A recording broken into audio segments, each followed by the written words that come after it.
राधे राधे दोस्तों, कैसे हैं आप सब। दोस्तों, हमारे YouTube चैनल पर आपका स्वागत है।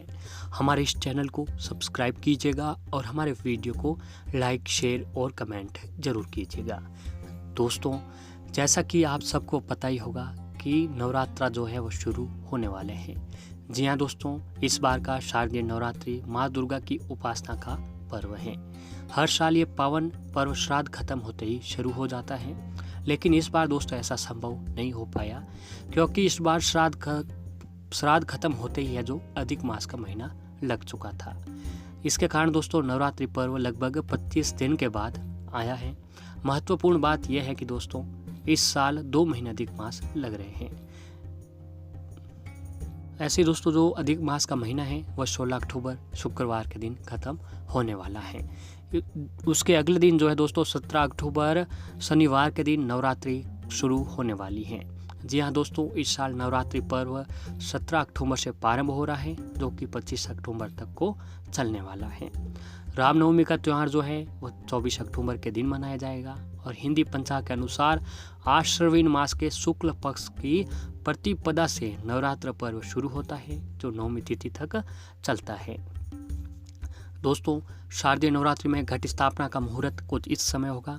हिंदू पंचांग के अनुसार इस दिन आश्विन मास की शुक्ल पक्ष की प्रतिपदा तिथि के दिन घट स्थापना मुहूर्त का समय प्रातःकाल 6:27 से लेकर 10:13 तक का बताया गया है।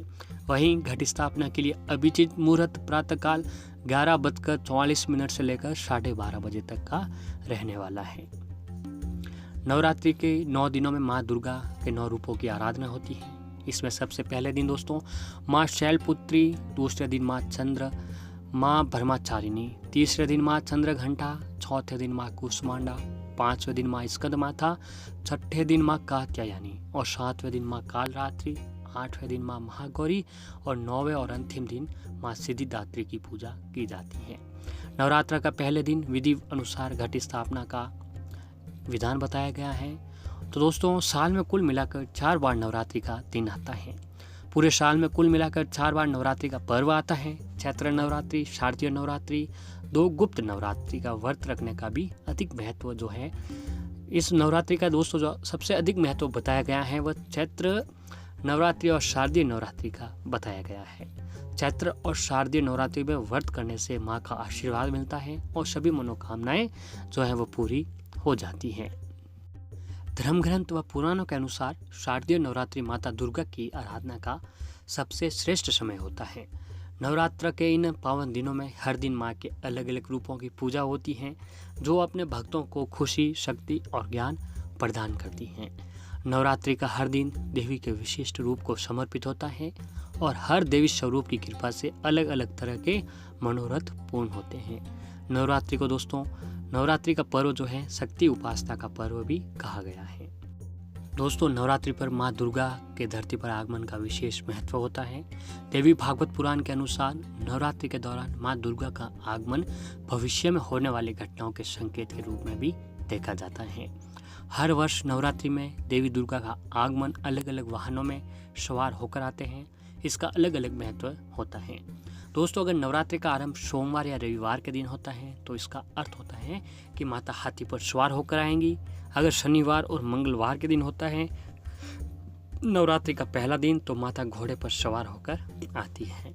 वहीं गुरुवार या शुक्रवार के दिन नवरात्रि आश्विन शुक्ल पक्ष प्रतिपदा तिथि पर माँ का आगमन होता है, तो माता ढोली की सवारी करते हुए भक्तों को आशीर्वाद देने आते हैं। बुधवार के दिन नवरात्रि का पहला दिन हो तो माता नाव की सवारी करते हुए धरती पर आते हैं। तो इसी प्रकार से दोस्तों जो अभी आपको बताया था कि 17 अक्टूबर से शारदीय नवरात्रि शुरू होने वाले हैं। तो अगर दोस्तों इस नवरात्रि के 9 दिनों में अगर आप अपने घर पर इन चीज़ों को ले आते हैं तो दोस्तों आपके घर पर माँ दुर्गा के सभी रूपों की आपके घर पर आशीर्वाद बना रहेगा और आपके जीवन की जुड़ी सारी परेशानियां इन चीज़ों को लाने से ख़त्म होने लग जाएगा। जी हाँ दोस्तों, ये बहुत ही पवित्र चीज़ मानी गई है। अगर इन चीज़ों को आप जो है नवरात्रि के दिनों में अपने घर पर ले आते हैं, फिर दोस्तों आपको कभी भी किसी भी चीज़ की परेशानियां जो है सामना नहीं करना पड़ेगी। तो आइए जानते हैं दोस्तों कौन सी वह चीज़ें हैं। शारदीय नवरात्रि शुरू होने वाली है। इस दौरान लोग माँ दुर्गा की कृपा पाने के लिए उपाय करते हैं। ग्रंथों में कुछ ऐसे उपाय बताए गए हैं जिससे माँ दुर्गा को जल्द प्रसन्न किया जा सकता है। तो दोस्तों, नवरात्रा में इनमें से कोई एक भी सामान नवरात्रि के शुभ मुहूर्त में अगर घर पर ले आते हैं तो इससे देवी दुर्गा की कृपा हम पर जो है बनी रहती है। तो दोस्तों, शारदीय नवरात्रि में देवी दुर्गा का आशीर्वाद पाने के लिए किसी भी दिन आपको अपने घर पर कमल का फूल ले आएं। यार, कमल का फूल माता लक्ष्मी जी को बहुत ही प्रिय होता है। इससे घर में आ रही धन संबंधी परेशानियां, आर्थिक परेशानियां दूर होती हैं। अगर आप चाहते हैं कि आने वाले साल तक माँ दुर्गा की कृपा आपके घर पर बनी रहे, तो जब भी आप नवरात्रि में माँ की पूजा करते हैं तो उस पूजा में सोने या चांदी का सिक्का लाकर उसकी पूजा कीजिए और फिर इसे अपने घर में धन रखने की जगह पर रख दें। इससे माता लक्ष्मी जी की कृपा आपके ऊपर बनी रहती है। और इसी तरह दोस्तों, नवरात्रि के दिनों में घर पर कमल पर बैठी हुई माता लक्ष्मी जी की तस्वीर अपने घर पर ले आए। ऐसा करने से भी आपकी जो भी सभी मनोकामना है वो पूरी होती हैं। कुछ चीज़ें दोस्तों और भी हैं, वो कुछ इस प्रकार से हैं। तो दोस्तों, आपको सबसे पहले तो इस नवरात्रि किसी ऐसे केले के पौधे को अपने घर ले आए जिस पर फल नहीं लगते हो। फिर नवरात्रि के 9 दिनों तक उसकी जड़ को जल चढ़ाएं। इसके बाद आप उसे गुरुवार को पूजा करें और थोड़ा सा कच्चा दूध भी चढ़ा दें। जी हाँ, बता दें कि इससे आपकी संपत्ति में बेहद वृद्धि होगी। इसके अलावा दोस्तों, नवरात्रि में शंख पुष्प की जड़ को अपने घर ले आएं और फिर इसे एक चांदी की डिब्बी में रख दें। ऐसा उसे आप घर की तिजोरी में भी रख दें। बता दें कि इससे माता लक्ष्मी की असीम कृपा आपके घर पर जो है वह बनी रहती है। और ऐसे ही दोस्तों, इसके साथ ही अगर आप चाहें तो आसानी से मिलने वाला बरगद के पेड़ का एक ताज़ा पत्ता भी अपने घर पर ले आए और उस पर हल्दी से स्वास्तिक बनाकर शुभ मुहूर्त पर अपने घर में स्थापित कर लें। जी हाँ दोस्तों, ये भी आपके धन को बढ़ाने में बेहद सहायक सिद्ध होगा। गौरतलब है कि शुभ मुहूर्त में बेहड़ा की जड़ अपने घर पर ले आएं और जहाँ भी आप पैसे रखते हैं वहाँ उसे स्थापित कर दें। इससे आपको कभी भी धन की हानि नहीं होगी। इसके साथ ही शिवलिंग पर चढ़ाई जाने वाली धतूरे की जड़ भी अगर आप नवरात्रि के दिनों में घर पर ले आते हैं तो घर में स्थापित करके महाकाल का पूजन करें, फिर क्रीम बीज का जाप करें। बता दें कि इससे भी आपके धन में खूब वृद्धि जो है वो होने लगेगी। और ऐसे ही दोस्तों, तंत्र शास्त्र के अनुसार सफ़ेद पलाश का उपयोग यंत्र बनाने में किया जाता है। यही वजह है कि सफ़ेद पलाश को नवरात्रि के पूजन के बाद अपने घर में स्थापित करने से धन की हानि नहीं होती है।